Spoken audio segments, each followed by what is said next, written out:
시청자 여러분 안녕하십니까. 이용순입니다. 끝날 듯 끝나지 않는 코로나19와의 사투가 여전히 현재 진행 중에 있습니다. 정부가 모든 국민을 대상으로 긴급 재난지원금을 제공해서 소비 진작 효과가 수치로 나타나고 있습니다. KBS 생생토론에서는 코로나19 현주소를 짚어보고요. 앞으로 무엇을 더 보완해야 되는지, 대안은 무엇이 있는지 두루 이야기 나눠보겠습니다. 토론에 함께 하실 분들을 소개해드리겠습니다. 대전시의회 복지환경위원회 손희혁 부위원장 나오셨습니다. 네, 안녕하세요. 한남대 법정대학 원구환 학장 자리에 함께하고 있습니다. 네, 안녕하세요.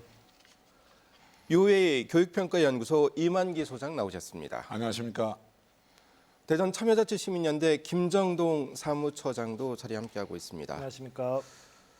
네, 지난해 12월 31일 이 코로나19 사례가 첫 보고된 이후에 오늘이 144일째를 맞고 있습니다. 어제 확진자 수가 20명이었습니다. 10명에서 20명 정도 확진자 수는 이제 점차 줄어들고 있는 추세인데요. 좀 다소 여유가 생겼죠.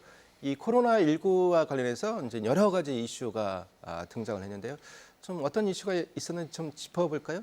김정동 처장님 말씀 먼저 주시겠습니까? 예, 코로나 과정에 있었던 네. 모든 것들이 다 이슈가 되지 않았나 생각하는데요. 네. 초기에는 무엇보다 그 방역에 관련한 이슈가 좀 가장 컸던 것 같습니다. 방역이요. 어떤 방식이 맞는 방역인 거냐에 대한 논란이 있었죠. 네. 정쟁까지 이어진 부분도 있었고 그 후에 이제 마스크 대란, 마스크 수급이 적절할지 네, 이런 그렇죠. 부분에도 얘기가 좀 계속 나왔습니다. 그 와중에 무사히 총선도 치르고 그리고 재난지원금 이 그 위기를 극복하기 위한 재난지원금을 어떤 방식으로 네. 어떻게 지급할지도 중요한 이슈였고요. 국제적으로 보면 이 코로나로 인해 도쿄올림픽이 취소된 네. 부분 그리고 우리가 그동안 선진국이라고 했던 나라들의 대응이 생각보다 쉽지 않다. 이거 네. 말 그대로 대응의 부족도 있지만 정말 어려운 위기였구나. 우리나라가 떴어요. 그렇죠. 그렇죠. K방역이라는 이름으로 어떻게 네. 그 새로운 그 트렌드를 이끌어가는 나라가 된 것 같습니다. 그 미국에 살다 돌아오신 이 교포분들 말씀 들어보면 미국에서는 뭐 사우스 코리아다 그러면 알아준답니다. 전반적으로 다 위상이 코리아의 위상이 올라갔습니다. 손혜혁 의원께서는 좀 어떤 점이 좀 기억에 남으십니까? 4.15 총선이 저는 이제 최근에 치른 네. 총선이다 보니까 가장 기억에 남는데요. 이 코로나 총선이라고도 불렸죠. 네. 그러다 보니까 뭐 노인정도 다 폐쇄돼가지고 네. 정말 이색적인 좀 선거 운동을 하게 됐습니다. 네. 예를 들면 뭐 유튜브에다가 올려가지고 손 씻기 영상을 올리던가 그리고 네. 이제 뭐 저희 최대 뭐 대전 선거로 봤을 때는 거의 다 뚜벅이 선거라고 하죠. 네. 예, 옛날 같으면은 뭐 이렇게 시끄럽게 음악도 틀어놓고 네. 그랬지만 이번 코로나 선거는 참 걸어다니면서 하는 네. 선거가 길어졌기 때문에 주민들과 오히려 대면하기가 좀 힘들었던 선거라고 볼 수 네. 있습니다. 그래서 뭐 그 후보자분들 선거 비용 생각보다 덜 썼다 이런 얘기도 나오고 있습니다. 네, 이만규 소장님 어떻습니까? 어떤 점이 좀 기억에 남으십니까? 저희들 입장에서는 이제 가장 중요한 것이 입시 일정의 연기가 입시 있었죠. 일정 연기요? 그래서 한 2주 정도 수년됐고 또 새로운 수업, 언택트, 그러니까 원격 수업이 진행된 것들 이런 네. 것들이 이제 이번에 코로나로 인한 가장 중요한 사태라고 네. 생각하고 있습니다. 그렇군요. 원관 학장님도 뭐 학교에 계시니까 네, 네. 어떻습니까? 네, 아무래도 저희 입장에서는 이제 처음에 개강을 좀 연기하다가 네. 다시 또 이제 이제 온라인 수업, 비대면 수업으로 전환하면서 초기에 이제 굉장히 어려움이 좀 많았던 그런 네. 측면이 있었고요. 기후에 이제 좀 안정화되는 그런 모습들을 보여주고 있는데 하여튼간에 새로운 어떤 변화를 초래한 건 사실인 것 같습니다. 네. 그리고 이제 어젠가에 그저께 이 코로나 백신 관련해서 미국 바이오 기업 모더나에서 뭐 백신을 만들었는데 효과가 좋다라고 했는데도 싹 그렇지도 않다 뭐 이런 얘기도 나오고 있는데요. 이 백신 얘기 좀 흐름 어떻습니까? 김정동 처장님? 예, 그 말씀 주신 것처럼 이제 그 어떤 회사에서 분명 유의미한 결과가 나왔다라고 얘기해서 막 주가가 폭등하고 이런 사태가 있었죠. 근데 그 후에 생각보다 그 효과가 없는 거 아니냐, 네. 표본이 너무 적은 거 아니냐라는 이제 다양한 얘기들이 나왔는데요.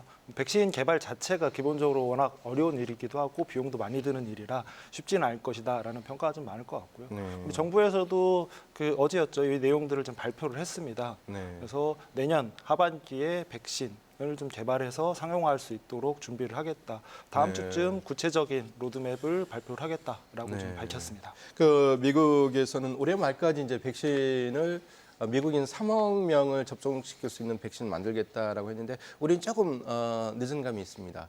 그렇기 때문에 이제 가을에 2차 대유행이 온다면 또 대비해야 되는 그런 부담감이 있습니다. 손 의원님, 우리가 어떤 점을 좀 준비해가면서 대응을 계속 유지해야 될까요? 이제 가을이 오면은 네.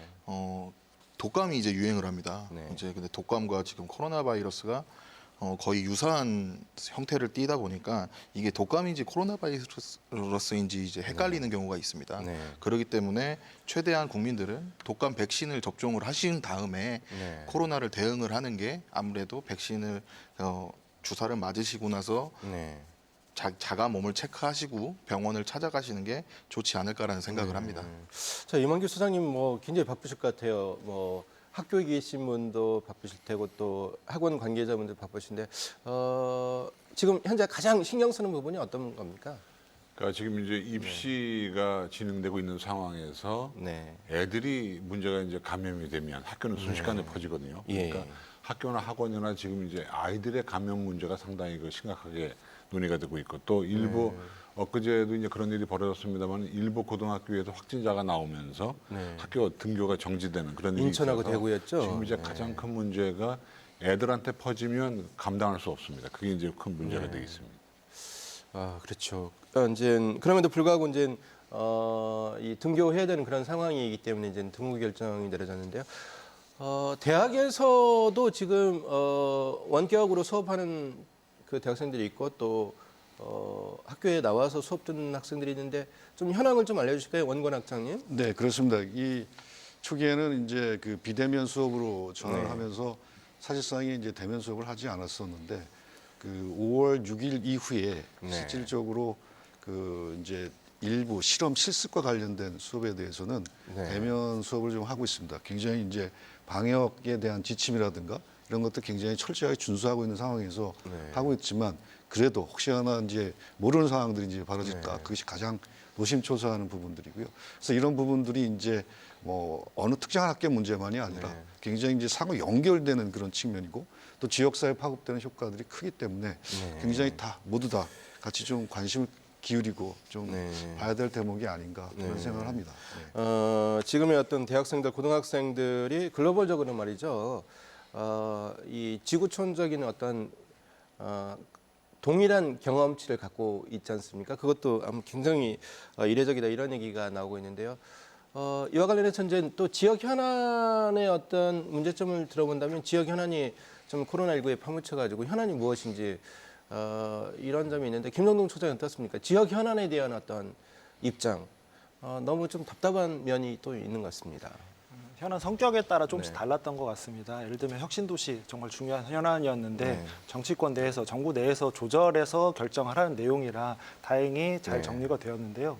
근데 문제는 시민들의 의견을 듣고 다양한 전문가들의 의견을 모아야 되는 이슈에서는 이게 어려움이 많이 컸습니다. 네. 예를 들면 허스 처리랑 문제라든지 어떤 식으로 진행을 할 것인지 시민들의 의견은 어떤지 의견을 들어야 되는 거고요. 보문선 활성화 관련해서도 다양한 외부 전문가들이 그룹을 만들었는데 네. 회의 자체가 진행을 못하다 보니 계속 수년되는 상황이 있었습니다. 네.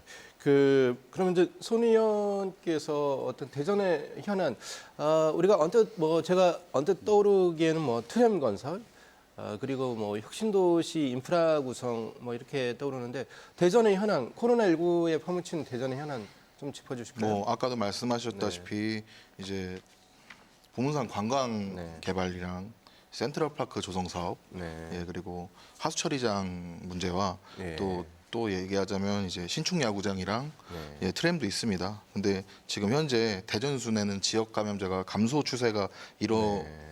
감소 추세로 돌아서 가지고 지금 현재 의견 수렴을 다시 받고 회의를 하기 위해서 준비 중에 있습니다. 네. 이만기 소장님 어떻습니까? 이제 뭐 교육 전문가시긴 한데 요즘 뭐 제주도가 관광지로서 뜬다고 합니다. 외국 못 나가니까요. 외국 나가도 그 나라에서 격리 조치 당하고 또 국내에 들어와서도 또 일정 기간 자가격리 해야 되기 때문에 그렇기 때문에 이제 충남 서해안의 어떤 관광 그런 수혜라고 할까요? 이런 부분도 내비쳐지고 있는데 국내 관광 요인이 꼭 불리한 건 아니다 이런 얘기가 있는데 어떻게 보십니까?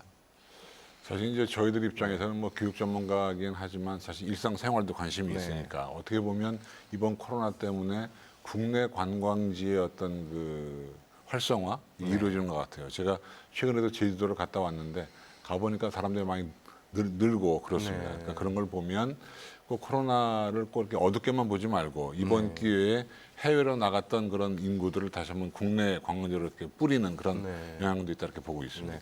그 제주도 어떤 관광 관련해서 허니문 패키지가 정말 오랜만에 다시 부활했다고 그럽니다. 갈 때가 제주도 또는 충남 서해안 어떤 그리고 또 대전의 명소 뭐 이렇게 됐는데 원곤 수는 어떻습니까?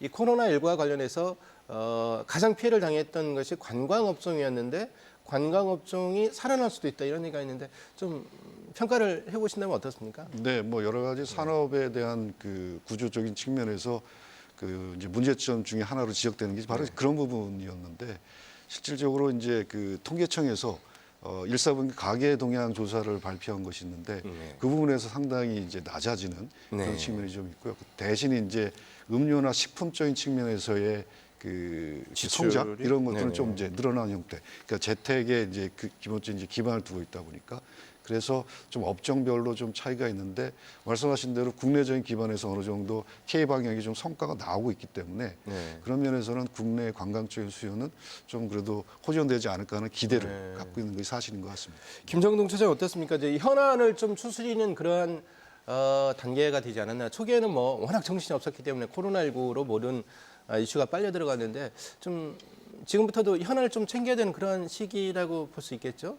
예, 맞습니다. 그 5월 들어서면서 네. 이제 그 코로나가 좀 진정 그 추세를 그로 들어서고 그 다양한 좀 정책들을 좀 추진을 해나가고 있는데요. 그것과 더불어서 이제 이후에 대한 준비를 좀 해야 될 것 같습니다. 뭐 대전시뿐만이 아니라 전국의 자치단체들이 코로나 이후 바뀐 사회에 어떻게 적응할 것인가에 대해 준비를 하는데요. 이 부분에 대한 준비가 정말 중요할 것 같습니다. 네. 그 임한규 소장님 어떻습니까? 이제 고3 등교 사흘째 맞았습니다. 20일부터 이제 등교를 했으니까요. 아까 종전에도 말씀 주셨지만 이제 대구하고 인천의 고등학교에서 확진자가 나와가지고 전원 기가 조치하고 그랬는데 이러한 일이 또 벌어질 수 있단 말이죠. 그래서 그러면 학교에서 원격도 하고 준비도 해야 되고 또 교실 수업도 해야 되는 그런 얘기가 나올 수 있는데 어떻습니까? 지금 이제 고등학교 분위기를 저희가 한번 살펴보면 교사들도 마스크를 하고 수업을 하게 이렇게 지침이 돼 있거든요. 네. 근데 그 마스크하고 숨쉬기도 어려운데 그 말을 50분 동안 해야 되고 또 애들도 학교에도 의무적으로 마스크를 착용해야 됩니다. 근데 애들이라는 것이 안 그럴 수 있잖아요. 그러니까 선생님들이 요즘에 하시는 말씀 수업 시간마다 마스크 써 떨어져, 마스크 써 떨어져 이 얘기를 한다. 애들은 뭐 서로 껴안기도 하고 그렇기 때문에 그래서 지금 수업 분위기 자체가 상당히 그 어려움이 있죠. 더군다나 이제 이렇게 거리두기를 하면서 이 분반 수업도 해야 되거든요. 그런데 분반 수업이요? 실제로 교육청에 따라서 분반 수업 하는 데가 있고 안 하는 데가 있고 네. 또 분반 수업도 한쪽에서는 대면 수업, 한쪽에서는 영상 수업입니다. 네. 이런 식의 수업 분위기이기 때문에 지금 뭐 학교의 분위기는 상당히 그 엉망이다 이렇게 보시면 됩니다. 네. 교사는 교사대로 애들은 애들대로 힘든 상황이 좀 이루어지고 있어서 어떻게 해결할지 상당히 그 난감한 것이 지금 현실입니다. 네, 손희 언니 어떻습니까? 그 뭐 천안에 있는 고등학교에서는 여학생이 마스크를 계속 써가지고 저 의식을 잃었던 그런 사례도 있는데요. 하지만 저 마스크는 계속 써야 되지 않습니까? 기온도 올라가고. 예, 그렇습니다. 좀 교육당국하고 자치단체 방역당국에서 좀 협조해야 되는 부분이 있을 것 같은데 어느 부분 또 연결을 가질 수 있을까요? 지금 대전시청에서는 교육청과 협의를 해서 지금 계속 방역을 하고 있는데요. 그러니까 밀집도예요. 결국에는 밀집도요? 코로나는 결국에 밀집도의 문제이기 때문에 책상 배열을 지금 현재 시험 보는 배열로 하고 있고요. 밖에 안에 있는 사물함을 밖으로 배치해가지고 이제 그 공간을 확보하려고 노력을 하고 있습니다. 그러면서 이제 마스크가 가장 큰 문제인데요. 이제 중국에서는 이제 초등학생 같은 경우가 이제 마스크를 착용하고 이제 뜀박질을 하다가 사망하는 사고도 있었어요. 그러니까 호흡이 딸리기 때문에 이제 그런 문제가 발생한 걸로 보고 있는데요. 이제 교실에서도 조금 문제가 이제 기관지가 약한 친구들은 마스크를 하게 되면 굉장히 좀 답답합니다. 그래서 좀 지금 현재 그래서 인터넷에 대란이 나고 있는 치과용 위생 마스크가 지금 뭐 대안으로 나온다 이렇게 얘기를 하고 있는데 아직 그거는 저희가 검증하지 못한 거라서 아직은 KF94, KF80을 사용하는 걸 권장드리고 있습니다. 원고한 학장이 어떻습니까? 이제 지금 일정을 보면 12월 3일이 이제 수능일이란 말이죠. 그래서 가을, 겨울에 코로나19 사태가 어떻게 진행될지 뭐 예측을 할 수 없습니다만 신입생 모집하는 그런 일정도 좀 불투명할 수 있다 이런 얘기 나오는데 대학 당국에서는 어떻게 좀 대응하고 계십니까? 네, 뭐 상당히 이제 어려운 그 상황인 건 이제 틀림이 없는 것 같은데요. 일단 수능일이 예정이 돼 있습니다만은 그 수능일을 이제 전후를 해서 네. 대학의 이제 입시 일정 뭐 여러 가지 것들이 이제 반영되는 분이기 때문에 그 일정 자체가 이제 엉클어지기 시작을 하면 네. 전체적인 학사 일정이라든가 교육 시스템에 대한 어떤 불안감이 가중될 그런 요소가 좀 있지 않나라는 생각이 드는데 일단 뭐 교육부나 대학 당국에서는 일정은 이제 줄수하는 것으로 현재 일정을 현재 일정. 예, 네. 그렇게 돼 있는데 또 상황이 또 변화가 되면 네. 어떤 또 변화가 있을지는 또 그때 가서 또 봐야 되겠지만 일단은 교육부의 일정은 이제 준수하는 쪽으로 지금 진행되고 있는 것 같습니다. 네. 뭐 임한기 소장님은 어떻습니까? 교육부가 사실 굉장히 바빴죠. 상황을 보면서 뭐 등교도 계속 연기하고 그랬는데 앞으로 우리가 좀 눈여겨 봐야 되는 어떤 코로나19와 관련된 교육계 이슈가 뭐가 있을까요? 가장 중요한 것이 입시 일정입니다. 지금 말씀하셨습니다만은 입시 일정이 만약의 경우에 가을에 대유행이 오게 되면 네. 수능 시험도 못 볼 수 있는 사태가 와서 거기에 대한 그 일종의 준비를 해야 되는데 지금 이제 얼마 전에 교육부 총리 말씀 때문에 한번 입시 업계가 발칵 뒤집힌 적이 있습니다. 뭐냐면 고3 아이들에 대해서 불리하지 않도록 대학교육협의회와 협의하겠다. 무슨 뜻이죠? 이게 이제 고3 애들이 워낙 불안해하니까 네. 어떤 조치를 통해서 불리함을 없애주겠다는 말씀을 하셨는데 그것 때문에 이제 나왔던 얘기가 그러면 재수생은 국민 아니냐, 재수생들은 역차별하는 거 아니냐 이런 얘기도 있고 또 교육부가 대학 입시에 개입하는 거 아니냐 이런 얘기들이 있어서 상당한 그 논란이 있었습니다만은 사실 오늘 아침에 이렇게 정리된 걸 보면은 네. 교육부에서는 뭐 대학에 맡기겠다 이렇게 얘기를 했는데 어쨌든 네. 대학에 맡기든 아니면 교육부가 관여하든지 간에 고3 애들이 불리하고 졸업생들이 유리하다는 이런 인식을 어떻게 해결할 수 있는 길이 지금 뭐 잘 네. 보이지 않습니다. 왜냐하면 수능 시험을 쉽게 한다고 해서 고3 애들한테 유리한 거고 어렵게 한다고 해서 고3 애들 불리한 게 또 아니기 때문에 네. 지금 제가 볼 때는 교육부에서 나름대로 지금 잘하고 있습니다만은 앞으로 다가올 어떤 대유행에 대비해서 플랜 B, 플랜 C를 만들어 놓는 것이 바람직하지 않나 생각하고 있습니다. 원관학 쪽은 어떻습니까?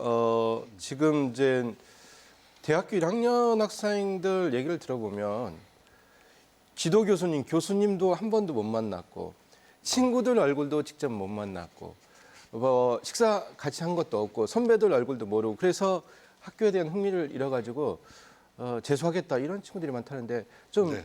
파악한 거 있습니까 혹시? 네, 그렇습니다. 저희 학교 입장에서는 이제 새로운 이제 이렇게 대학 생활의 꿈을 꾸고 이제 대학에 들어왔는데 한 번도 저도 이제 저도 멘토 교수로 돼 있습니다만은 학생들을 만나본 적은 없습니다. 그러니까 네. 온라인상으로는 이제 뭐 전화를 통화하고 상담을 하지만 실적으로 만나본 경험이 없다 보니까 나름대로 이제 불만이 좀 있는 것 같고요.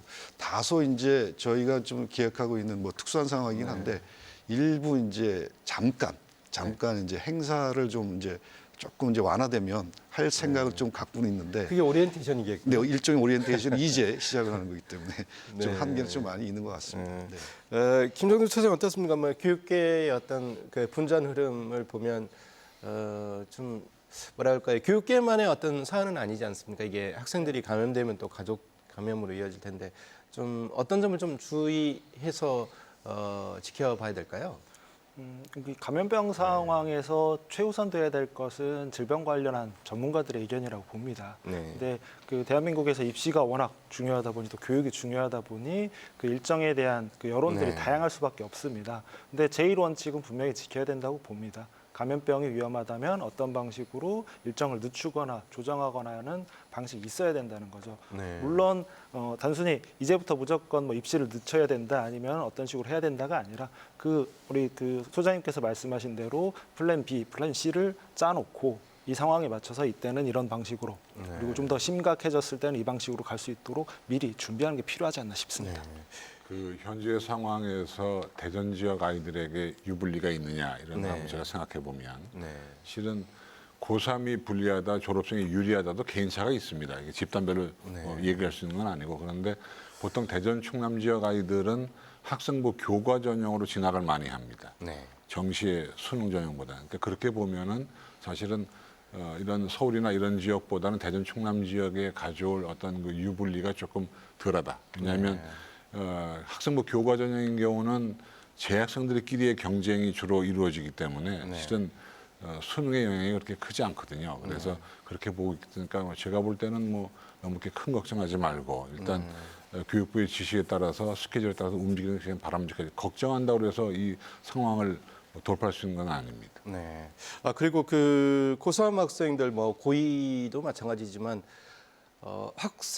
학교 생활 기록부인가요? 네. 그거를 기재를 해야 되는데 지금 최근 두세 달 동안은 학교 생활 못 했지 않습니까? 어떻게 기록할 수 있을까요? 사실은 그것도 우리가 이제 걱정이 너무 큽니다. 왜냐하면 대학에서 충분히 그 사실을 인지하고 있거든요. 그러니까 올해 고3 애들이나 올해 고1, 고2 애들이 1학기의 어떤 비교과 기록이 부실할 거라고 다 인정하고 있기 때문에 네. 제가 볼 땐 대학에서 아마 알아서 감안해서 뽑을 겁니다. 그러니까 너무 이렇게 염려하지 말고 일단 그런 상황이 나만의 상황이 아니니까 그건 대학에 맡기시고 우리 수험생 여러분들은 다가오는 중간 기말고사에 지필고사 쪽에 몰두하는 것이 더 낫겠다. 굳이 비교과에 너무 이렇게 신경 쓰지 않는 것이 낫겠다라고 저는 생각하고 있습니다. 손님 어떻습니까? 그 지금 우려되는 것이 이제 고3만 교실에서 수업을 듣고 있습니다만 고3 학생들도 날이 더워지니까 마스크를 계속 쓰다 보니까 헉헉대면서 수업에 임한다 이런 얘기 계속 들리는데요. 날이 더 이제 뜨거워지는데 그럴수록 이제 이 그 안전 조치, 보건 안전에 대한 교육 이런 것들이 필요할 것 같은데 학교에서 정규 과목으로 한다든지 보건 당국에서 좀 도와주면서 이 교육을 강화할 그런 필요는 없겠습니까? 그러니까 현재 방역밖에는 없다라고 봐야죠. 왜냐하면은 지금 마스크를 벗고서 수업을 하자니 코로나 감염 때문에 너무 걱정이 많고요. 그리고 그렇다고 해서 경량화를 하자니 이게 검증 자체가 된 게 아니기 때문에 경량화를 하기도 사실 힘든 처지입니다. 그리고 이제 제일 큰 문제는 현재 고3들이 수능을 앞두고 있는데 12월 3일로 2주를 밀어넣었어요. 근데 지금 현재 서울시 조현희 교육감님은 한 달 정도를 더 밀어보자고 이제 한 달이요? 얘기를 하고 있는 상황입니다.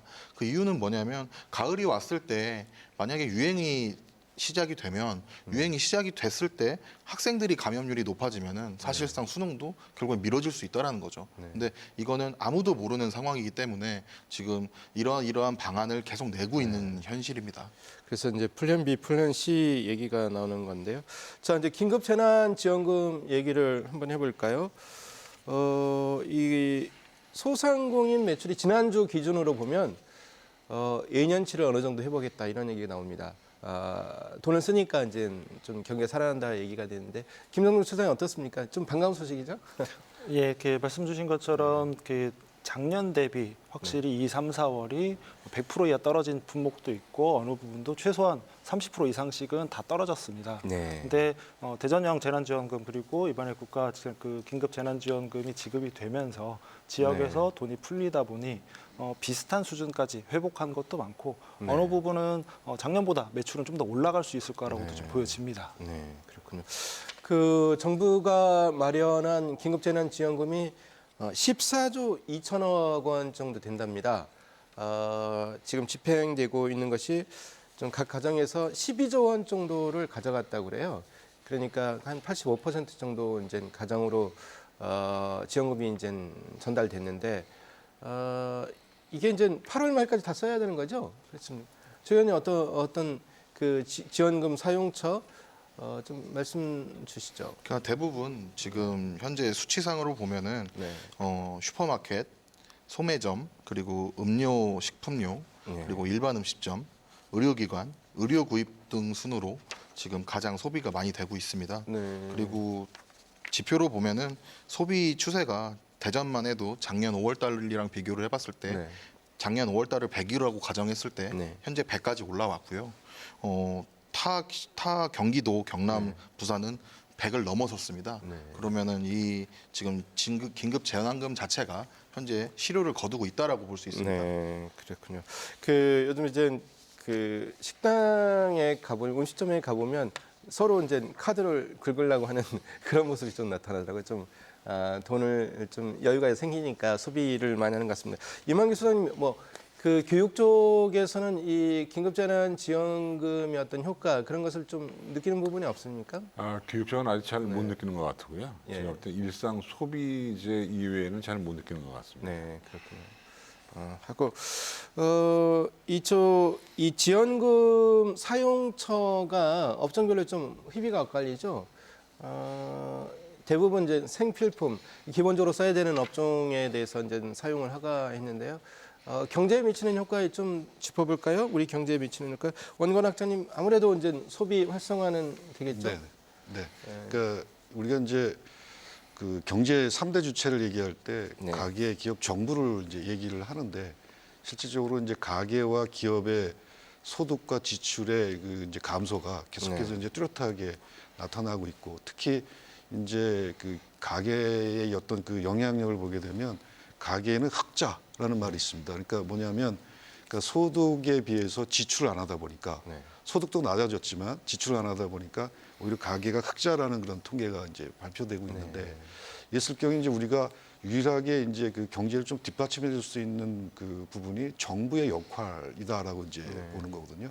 그래서 긴급 재난 지원금 같은 경우도 우리가 이제 뭐 복지 차원에서 얘기하는 그런 경우가 굉장히 많은데 네. 말 그대로 좀 재난적인 관점에서 우리가 좀 볼 필요가 있겠다는 것이고요. 복지보단 재난이요. 네네. 그래서 그 재난적인 측면에서 국민들이 갖고 있는 이제 그 소득의 증가 이 부분이 소비로 이루어지고 생산으로 이어지고 고용으로 이루어지는 그런 선순환적인 그런 의미가 있다라는 것입니다. 그러니까 우리가 이제 경제학적으로 이제 케인즈 얘기를 이제 많이 얘기하거든요. 유효수요 창출하고 또 그거를 바탕으로 해서 정부의 적극적인 개입 역할 이런 것들을 중요하게 생각하는 그런 입장이기 때문에 그런 쪽에서 정부 역할이 굉장히 중요해지는 시대가 됐고 네. 그것의 일환으로 바로 이제 긴급재난지원금이 아닌가 이런 생각을 해봅니다. 네. 그 김정동 측은 어떻습니까? 미국 그 FRB 연방준비제도 이사회에서는 언제든지 더 돈을 풀 수 있다. 뭐 이런 얘기를 계속 흘리고 있는데 우리 정부 그 추경을 계속해야 되는 상황인지 경기가 계속 나쁘다면요. 지금 지원금 받은 거는 8월 말까지 다 소비해야 되는 것이고 시간이 흐를수록 그러면 2차 지원금 나오느냐 마냐 이런 얘기까지 나올 수 있습니다. 물론 21대 국회에서 논의해야 되는 부분이지만요. 어떻게 보십니까? 이번에 이제 일회성으로 긴급 재난지원금을 그 구성을 하고 지급을 했는데요. 정부에서도 명확히 밝히고 있습니다. 국민생활 안정, 경기 회복 이 두 가지 목적으로 지급을 하는 것이다. 말 그대로 얇아진 시민들의 주머니를 좀 채워주고 이걸 기간을 정함으로써 분명히 사용을 할 수 있도록 그것도 지역 대기업보다는 중소상공인들이 그 이용할 그 혜택을 볼 수 있도록 지급을 한 거거든요. 네. 그럼 이후에는 과연 어떻게 할 것이냐? 한 번으로 끝낼 것이냐, 그때그때 계속 줄 것이냐. 여기서 그래서 좀 더 발전적으로 얘기가 나오고 있는 것이 기본소득에 대해서도 충분히 고민을 해야 된다. 이게 단순히 금방 끝날 문제도 아닌 거고 그리고 지금의 효과를 봤을 때 일정 수준은 정부에서 국민의 소득을 책임을 져주면 경기 회복과 그리고 경기 성장과 계속 연결이 될 수 있다는 거를 상징적으로 보여주고 있거든요. 네. 그래서 일회성 한 번 더 줄까 말까에 대한 고민이 아니라 장기적으로 기본소득 어떤 방식으로 지급할 것이냐 이런 부분까지도 이야기가 계속 이어질 것 같습니다. 손희혁 의원 어떻습니까? 대전시에서도 자체적으로 긴급 지원금 주는 걸로 알고 있는데요. 좀 소개 좀 해주시죠. 네네. 지금 대전시에서도 네. 대전형 이제 재난복지 기금을 드리고 있는데요. 지금 인터넷이나 각 행정 동으로 가셔가지고 신청을 하시면 됩니다. 네, 소득이- 얼마입니까? 그건 소득위로 나눠가지고 이제 차등 배분하고 있습니다. 네, 그러면은 언제 정도 저 각 가정에서 그 대전시가 주는 지원금을 수령할 수 있는 현재 거나요? 받으신 분도 있고요. 네네. 지금 이 절차가 끝나는 동안 이제 이 순차적으로 지원이 되기 때문에 네. 지금 받으셔서 이미 사용하신 분도 있고 지금 기다리시는 분도 있다고 보시면 됩니다. 네. 그 이만기 수장이 어떻습니까? 이제 그 일상생활하면서 이 돈이 다 들어왔단 말이죠. 4인 가족 기준 100만 원인데 가게에 좀 보탬이 되겠죠? 아무래도 어떻습니까? 아까 이제 제가 긴급재난지원금이 교육에 별 그 영향이 없었다는 네. 말씀을 좀 보완 설명드리면 학원비도 결제할 수 있거든요. 그런데 이제 그렇습니까? 문제가 뭐냐면 애들이 학원에 안 옵니다. 또 학원이 네. 코로나 때문에 그 아무래도 일정 기간 또 그러겠죠. 문을 못 열어서 수익이 작년 많이 줄었다는 말씀을 제가 듣고 있고요. 또 더불어서 이제 뭐 소비 생활에 좀 도움되느냐. 사실 저희 같은 경우는 저는 이제 대전 충남 사람이 아니고 전 경기도민이기 때문에 경기도가 제일 먼저 돈을 줬잖아요. 그래서 네네. 실제로 이제 주말에 나가 보면 그 외식들을 상당히 많이 하는 것 같아요. 네, 일단 식당이 분배해요. 그런 걸 요즘에. 보면 네. 어느 정도는 도움이 됐다 이렇게 보고 있습니다. 네, 그렇고. 자, 이제 재난지원금의 어떤 사각지대가 있을 수 있다. 형평성에 좀 문제가 있는 거 아니냐. 뭐 이런 얘기 나옵니다. 좀 보완해서 설명을 드리면요. 이 사용처에서 이 카드를 긁을 수 있는 사용처에서 배제되는 업종에서는 좀 불만이 나올 수 있습니다. 손 의원님 그런 뭐 민원 접하고 계십니까? 예, 어떻습니까? 지금 그런 얘기는 좀 많이 듣고 있습니다. 네. 뭐냐면은 대형 마트나 이 대형 백화점, 뭐 롯데 하이마트라고 네. 대형 가전제품점에서는 사용이 불가능합니다. 근데 이제 역설적으로 얘기하면은 이케아에선 사용이 돼요. 네. 그러다 보니까 가구협회에서 사용 중지를 해달라 그리고 요청을 할 정도이고, 그리고 문제는 뭐 GS 편의점이나 뭐 편의점도 다 사실 네. 대형마트 계열사 아닙니까? 그러다 보니까 일부러 슈퍼마켓을 갈 필요가 없게 만들어진 거예요. 근데 이게 재난지원금이고 소상공인들을 이제 도와주자고 취지해서 만들어놨는데 이게 조금 약간 변형된 것 같은 느낌도 들고요. 심지어 애플 매장에서는 수입품을 살 수가 있어요.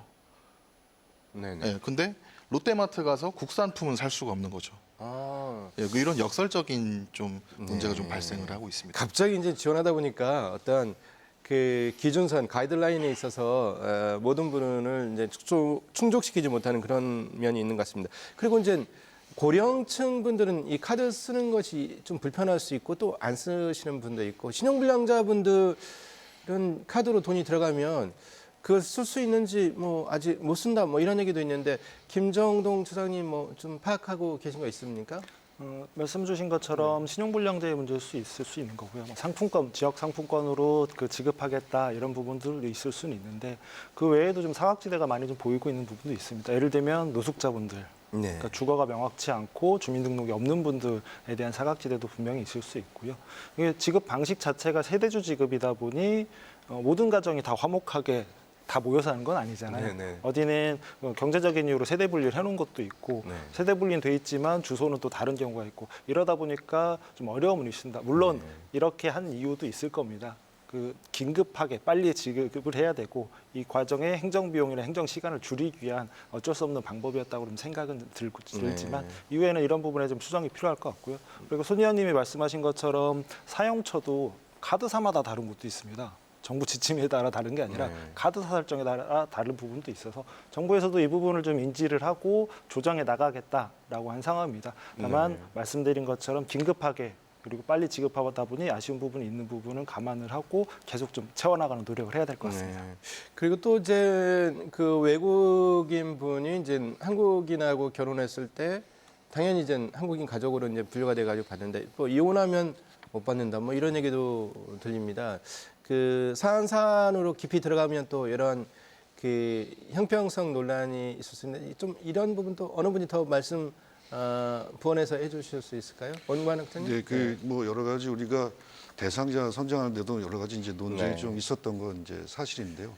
실질적으로 이제 고령자 같은 경우에는 다 이제 재난지원금을 신청해 보셔서 아시겠습니다만은 실질적인 어떤 그 IT라든가 모바일 컴퓨터 네. 이런 걸 통해서 이제 하다 보니까 제대로 이제 신청이 안 되거나 네. 또 기부와 이제 신청에 대한 것을 잘 구분하지 못하는 그런 경우가 좀 있었는데 일부에서는 뭐 이제 진짜 분권형의 어떤 구조가 굉장히 필요한 부분이다라는 걸 좀 절실히 느낀 게 네.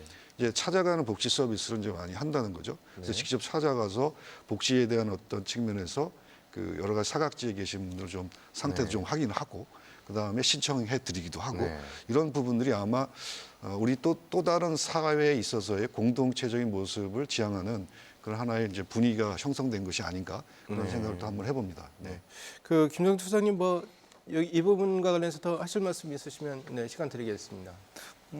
말씀해주신 것처럼 그 기존에 있는 시스템을 좀 많이 활용을 해야 될 것 같습니다. 기존 그러니까, 시스템이요. 네, 그러니까 지금 복지 시스템이 생각보다 엉성하진 않거든요. 네. 그러니까 그 독거노인이라든지 그래서 그 복지사들이 직접 찾아가는 매칭 시스템들이 있습니다. 네. 이분들의 근데 물론 이제 안 그래도 일이 많으신 상황에서 하나를 더 얻는 것 같아서 좀 그 죄송스럽긴 하지만 네. 어떻게 활용하면 좋은지 어떻게 신청해야 되는지 이걸 우리는 문자를 보내면 아 이런 게 있구나라고 할 수 있지만 어르신들께는 문자를 보내도 못 보시는 분들도 많거든요. 네. 그러면 찾아가는 상황에 이런 내용도 좀 같이 설명해 드릴 수 있도록 연계할 수 있는 기존에 있는 시스템들을 최대한 활용해서 별도의 서비스를 더 만드는 것도 쉽진 않은 상황이기 때문에 네. 이런 기존 시스템을 활용해서 사각지대를 좀 최소화하려는 노력이 좀 필요할 것 같습니다. 네. 이 코로나가 보여준 우리의 현주소 또 이제 남겨진 과제 좀 이렇게 짚어 보면요. 업종별로 타격을 받는 업종은 굉장히 많은 타격을 받았습니다. 뭐 일례로 자동차 부품 산업이 흔들거린다 이런 얘기 계속 나오고 있는데요. 당연히 이제 자동차 어떤 소비 수요가 줄었기 때문에 연쇄적으로 파급 효과가 미치는 것 같습니다. 좀 관련 산업에서 업종별로 좀 불리하게 돌아가는 업종 좀 짚어줄까요, 손 의원님? 어떤 것이 있을까요? 뭐 잘 되는 업종은 지금 네. 현재 이제 우리나라가 관광업계가 다시 살아나고 있다라는 네. 좀 호재를 보여주고 있죠. 코로나가 터졌을 때 네. 이제 관광업계가 도산할 수도 있다라는 얘기를 좀 많이 나왔었는데, 근데 역설로 보자면은 이제 콘도 같은 경우는 굉장히 잘 됩니다. 근데 문제는 콘도에서 음식을 해 먹으니까 네. 주위에 식당이 또 안 된다라는 얘기가 네. 많아요. 그러니까 코로나 때문에 사람을 접촉하기 싫으니까 네. 우리가 간 일행들과 가족끼리, 네. 가족끼리 뭐 삼겹살을 구워 먹는다든 해산물을 사와서 드신다는 등 그런 업종은 또 다시 살아나는데 오히려 예를 들어 콘도 주위의 식당들은 장사가 또 계속 떨어지고 있는 거죠. 네. 예, 그리고 아까 말씀하셨다시피 자동차 산업계가 지금 계속 타격을 입고 있어요. 네. 그러면 이제 제 생각이지만 정부에서는 뭐 소비세를 낮춰주신다는 도 옛날에 했던 과거 정책들 중에서 이 다시 붐을 일으키게 할 수 있는 고유의 정책들이 좀 있었습니다. 네. 그걸 다시 부활시키면서 세금 감면의 혜택을 주면서 다시 소비 촉진을 할 수 있는 방법도 있습니다. 네, 그렇군요. 그 임한기 소님 어떻습니까? 이제 제가 언뜻 생각하기에 이 코로나19와 관련해서 외출을 자제하는 분위기니까 학원을 갖는 학생들도 좀 줄어들지 않았을까 이런 생각이 드는데 실제 어떻게 그 수치로 나타나고 있습니까? 그렇습니다. 학원에 오는 애들 숫자가 줄었어요. 특히 네. 이제 애들이 어릴수록 엄마들이 보내지 않고 또 학원이나 학교도 그렇지만 사실 제가 이제 약간 그 포인트를 좀 바꿔보면 네. 요즘 대학생들이 등록금 환불을 요구가 있지 않습니까? 네네. 근데 실제로 학원도 마찬가지입니다. 네. 그 등록금 환불 요구가 있는데 그 이유 뭐냐면 일부 학원들이 온라인으로 수업을 하는 학원들이 있어요. 네. 그러다 보니까 엄마들은 온라인인데 이거 깎아줘야 되지 않느냐. 그렇겠죠. 뭐 70% 80%만 받아라. 그런데 실제로 대학교의 온라인 수업이나 학원의 온라인 수업에 원가가 더 많이 들어갑니다. 사실은 그렇습니까? 이게 왜 입장을 그렇죠? 좀 생각해 보면 뭐 어떤 그 기계 설치비도 있고 이런 게 있음에도 불구하고 환불해달라고 하니까 사실 사교육계나 공교육계나 이 등록금 환불이 큰 문제가 돼 있다 이렇게 보고 있습니다. 원관학자는 어떻습니까? 그 뭐 등록금 환불 저기 좀 내려달라 이런 요구는 계속 있어 왔고요 네네. 학생들로부터. 그리고 또 언뜻 생각해 보면 이제 지역 대학들이 이제 신입생 자원이 부족하다 보니까 중국 또는 동남으로부터 학생들이 많이 이제 들어와서 수업을 받지 않았습니까? 이 외국인 유학생 유치가 완전히 길이 딱 끊긴 거 아닌가요? 어떻습니까? 네, 그렇습니다. 이게 전체적인 이제 그 대학의 또 일부적인 현실이기도 하고요. 그 정원을 이제 충원하지 못하는 그 구조에서 일부 외국인을 충원하는 이제 그런 입장이 좀 있었는데 전체적으로 이제 대학 재정이 그만큼 이제 어려워지게 되는 그런 상황이 된 것이고요. 그래서 이러한 부분들이 이제 뭐 전체적인 하나의 흐름이라고 한다면 대학도 이제 자구 조정을 좀 더 해야 되는 그런 상황이다라고 보는데 저희가 이제 실질적으로 대학의 입장에서 볼 때는 뭐 학생들에 대한 어떤 만족도 이것이 이제 일차적으로 중요한 것이기 때문에 그런 문제에서 먼저 좀 방점을 둬야 되지 않나라는 생각이 좀 있고요. 그래서 국가적인 그런 측면도 있지만 또 우리가 이제 그 여러 가지 재외 국민에 대한 측면에서 또 좀 한번 고려를 해야 되지 않나라는 그런 생각도 합니다. 그래서 우리가 여러 가지 이제 정부의 역할이라든가 대학의 역할 이런 부분들이 이제 강조가 되는데 그런 부분에서의 이제 협업 체계가 상당히 필요한 시점이 됐다는 것이 아마 지금의 당면 과제가 아닌가 이런 생각을 해보게 됩니다. 네. 김정정 수석 어떻습니까? 이제 그 대학 당국도 뭐 다 어렵다고 그럽니다. 업종별로 다 어렵다고 그러는데 가장 힘든 부분이 정신적인 스트레스를 받는 사람들이 대학교 졸업 예정자인 것 같아요. 또는 고등학교 졸업을 마치고 취업을 하려는데 일자리가 줄어드니까 내가 아무리 노력해도 고용 안정을 깨할 수 없는 그런 상황으로 내몰리는 사람들이 있단 말이죠. 국가가 좀 보조를 하면서 취업을 장려하는 그런 정책 필요할 것 같은데 어떻게 보십니까? 예, 계속 일자리가 줄어드는 건 코로나 때문이 아니라 네. 계속 줄어들고는 있었습니다. 그럼 이 상황을 어떻게 해결해 나갈 것인가에 대한 고민도 좀 계속 있었던 거죠. 근데 지금처럼 어려운 시기에 말씀 주신 대로 고3이라든지 아니면 이제 취업을 해야 되는 네. 사회적 약자들이 더 어려워졌거든요. 그럼 이 약자들에 대한 보완책을 이제는 찾아야 될 때라는 거죠. 네. 이거는 단순히 이번 사태 때문에 이렇게 한다가 아니라 장기적으로 우리나라가 이런 좋은 일자리를 만들기 위해 정부의 역할은 무엇인지 기업의 역할은 네. 무엇인지 이거를 이제는 정리를 해야 될 때라는 겁니다. 단순히 물론 긴급하게 해결해야 될 말씀 주신 대로 뭐 그 기업의 지원이라든지 아니면 보조금을 줘서 채용을 늘리는 부분도 일차적으로 먼저 고민을 하고 네. 장기적으로 이 내용들을 어떻게 공공적인 일자리 그리고 좋은 일자리 어떻게 만들지에 대한 장기 프로젝트도 같이 좀 준비를 해야 될 것 같습니다. 소연이 어떻습니까? 뭐 재정이 빵빵하다면 소비 진작을 위해서 돈을 계속 줄 수 있겠죠. 근데 재정이라는 게 뭐 들어오는 돈이 있어야 되는 거지 않습니까? 대전시에서 이 긴급 재난지원금 자체적으로 이제 예산을 이제 편성했지 않습니까? 다른 사업이 돈이 없어서 영향을 받지 않을까요?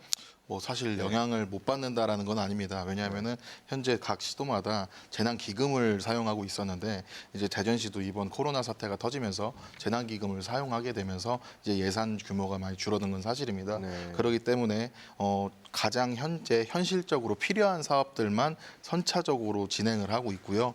그리고 한 2, 3년 정도 늦어져도 무난히 문제가 없다라는 사업들은 약간 좀 딜레이를 시키는 한이 있어도 지금 현재 기금을 운영하면서 이제 대전 시민들에게 나눠드리고 있는 현실입니다. 네. 이만기 소장이 어떻습니까? 이제 지금 고3 학생들이 한 다음 주부터 중간고사를 보고 한 달 반 정도 지나서 또 기말고사를 보고 그다음에 수시인가요? 수시 전형으로 들어간단 말이죠. 그렇습니다. 좀 시간이 이제 촉박한데 고3 학생들 또는 입시를 준비하는 학생들 입장에서 보면 지금 가장 신경 써야 되는 부분이 어떤 걸까요? 지금 현재 신경 쓸 거는 내신입니다. 내신이요? 왜냐하면 보통 이제 수시 모집의 경우에 내신 이력이 크기 때문에 네. 지금 신경 써야 할 건 가장 중요한 것이 내신이다 이렇게 얘기할 수 있고요. 뭐 수능 준비야 기본적으로 하는 거니까. 그런데 네. 어쨌든 앞으로 다가올 그러니까 보통 6월 중순경에 실시되는 중간고사, 네. 7월 말 8월 초에 실시되는 기말고사에 집중하는 것이 가장 좋은 길입니다. 네, 그렇군요. 원건 학장님 이제 이 모든 것을 좀 이렇게 풀어가고 해결할 수 있는 것이 이제 백신이라는 얘기 뭐 다들 하지 않습니까? 근데 이제 백신이 이제 미국에서 개발하면 미국민들 먼저 쓰고 그런 상황인데 우리나라도 좀 백신을 빨리 이제 개발 속도를 빨리 해야 되는 그런 측면이 있는 것 같은데 어떻게 보십니까? 네, 굉장히 그 문제가 해결된다면야 이 문제를 다 해결될 것 같은 그런 측면이 있는데요. 상당히 이제 의료계 쪽에서 이게 나오는 얘기들을 보게 되면 네. 장기의 시간이 요하는 그런 부분들이 좀 있는 거고 국가가 나름대로 이제 여러 가지 영향력을 이렇게 발휘해서 노력을 하고 있지만 상당히 좀 쉽지 않은 그런 네. 측면이 있는 것 같은데 이게 이제 의료라고 하는 부분들이 이번 기회에 세계적인 공공재가 됐다라고 하는 것이 네. 큰 특징이라고 생각이 들어요. 그래서 어느 한 국가만의 문제가 아니라 그러니까 지금 우리가 이제 코로나 같은 경우도 이 짧은 시간 내에 전 세계로 확대되는 가장 이제 대표적인 이제 사례로 얘기가 되는데 이 부분들을 어떤 특정 국가가 백신을 이제 만약에 개발했다라고 한다면 네. 그 국가가 독점한다라고 하는 것 자체는 굉장히 이제 문제가 있다라고 이제 보는 시각들이 많기 때문에 네. 세계적인 공공재적인 관점에서 국제적인 협력이 좀 필요한 때가 되지 않았나라는 생각이 듭니다. 그래서 미국과 중국이 또 많이 싸우고 있습니다만은 국제적인 리더십을 좀 발휘해서 네. 전체적인 어떤 전 세계적인 이 문제를 같이 공유해서 풀어나갈 수 있는 그런 부분이 좀 필요한 시점이다라는 생각이 듭니다. 이제 8월까지는 각 가정에서 이제 뭐 40만 원에서 100만 원의 어떤 긴급 재난 지원금을 받았기 때문에 이제 소비 충분히 할 수 있는 그런 환경이 있는데요. 그 다음에 문제입니다. 그렇기 때문에 이제 건전한 소비 문화도 필요하다. 일정하게 돈을 써야 사회가 돌아가는 거지 않습니까? 이러한 어떤 건전 소비 문화를 좀 일으킬 수 있는 그러한 것도 필요한 것 같은데 김정도 처장이 좀 이런 부분이 건전한 소비 문화는 괜찮은 거지 않습니까? 소비는 당연히 있어야죠. 네. 소비가 없으면 경제가 굴러갈 수는 없으니까요. 근데 어떤 것이 건전한 소비 문화인가는 참 고민이 많을 것 같습니다. 그리고 그러면 이제 그 정부나 자치단체의 정책들이 여기서 좀 많이 필요할 것 같은데요. 대기업인이 무조건 지원하면 안 된다 이런 의미가 아니라 가장 어려운 쪽이 어디냐. 예를 들면 대전 같은 경우도 지역화폐가 네. 그 지금 활용이 되고 있습니다. 그 지역화폐에 대한 할인율에 대해서도 좀 차이는 둘 수 있는 거거든요. 네. 소상공인 쪽에 쓰면 지금 이제 15% 캐시백을 해주는데 그걸 유지하고 좀 더 여유가 있는 업체 같은 경우에는 대기업 같은 경우에는 그 캐시백 비율을 낮춰준다든지 이렇게 지역에서 같이 살 수 있는 소비의 패턴을 시민들에게 알아서 좋은 소비를 하시라라고 얘기하는 것뿐만 아니라 더불어서 그 정부나 자치단체가 정책을 통해서 좋은 네. 소비를 유발하는 그리고 계속 그 권장해 나가는 방법이 좀 필요할 것 같습니다. 네, 그렇군요. 자, 오늘은 이 코로나19 대응 현주소 그리고 과제에 대해서 이야기를 나눠봤습니다. 이 갑자기 맞닥뜨린 이 코로나19라는 이 불청객 대응책이 충분하지는 않았습니다. 이에 대한 평가는 이제 시비를 이제 가리기보다는 앞으로 좀 슬기롭게 극복해가는 이 방안, 이 사태가 끝날 때까지 계속 우리가 만들어가고 가다듬어야 될 것 같습니다. KBS 생생토론 여기서 모두 마치겠습니다. 시청해주신 여러분 감사합니다.